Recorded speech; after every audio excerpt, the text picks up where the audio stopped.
with Laduron, and I'll be giving an informative speech on human cadavers today.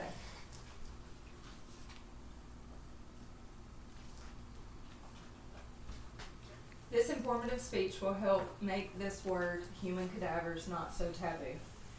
At the end of the speech, you'll be able to understand what it means for culture and society for the use of science.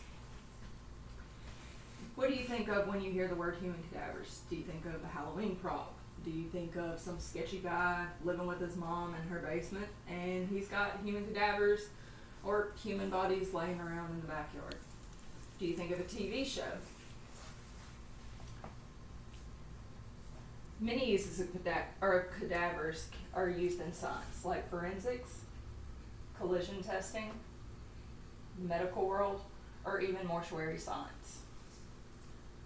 After the speech, I hope you will think of human cadavers as something that is thought of every day and that you might possibly think about donating your body to science for.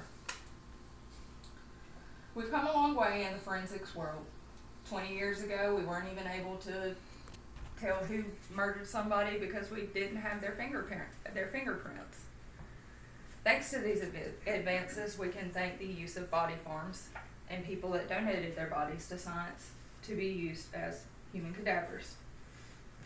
This body farms are owned by universities or organizations that are funded by the state, where bodies are donated to science to put in different scenarios, like buried in underground, they're left in the elements to decompose, or they're wrapped in tarps or even put in barrels. At the body farms, they are studied closely.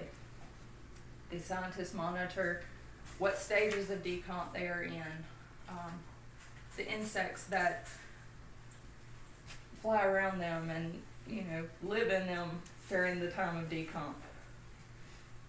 They also study the lifestyles of these insects because it helps to determine what level and what stage of decomp has set in when they have to go out and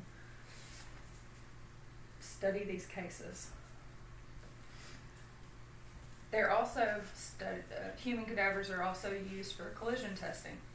Spain, Eastern Europe, and even the U.S. still uses human cadavers in auto collision testing. With this, they are able to find out how the body reacts upon impact. And this started in the early 20th century when there weren't any test dummies, there weren't technology that was accessible. They're still used in a way that modern technology can't teach us, like how the body reacts when it's hit by a semi-truck or a cinder block or any kind of test that they put them through.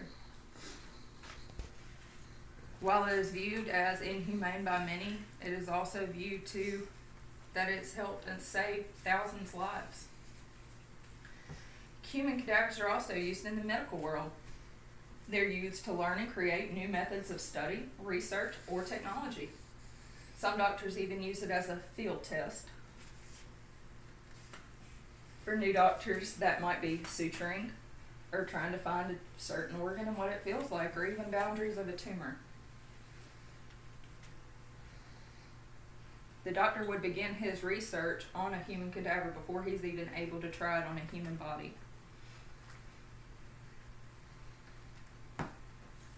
They would learn also to feel, see, touch where the organs are and help them better themselves during surgery. In the world of mortuary science, human cadavers are used to learn where the vessels are, where they may lay, where the veins are, how to insert the cannulas, the catheters, anything in them that would need the embalming fluid to go into them to help preserve their body for the funeral service. It's like a hands-on anatomy class, essentially. The chemicals are inserted into them, and the student is able to do this.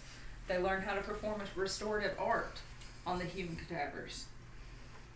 And that's unfortunately something we do a lot of. We learn to raise the vessels, the veins, to insert the chemicals to the presence of the body. And we also learn the art of suturing. So I hope my speech has helped you learn a little bit more about human cadavers so that maybe you understand a little bit more and you don't really turn your nose up at it. And I hope that you were able to learn something.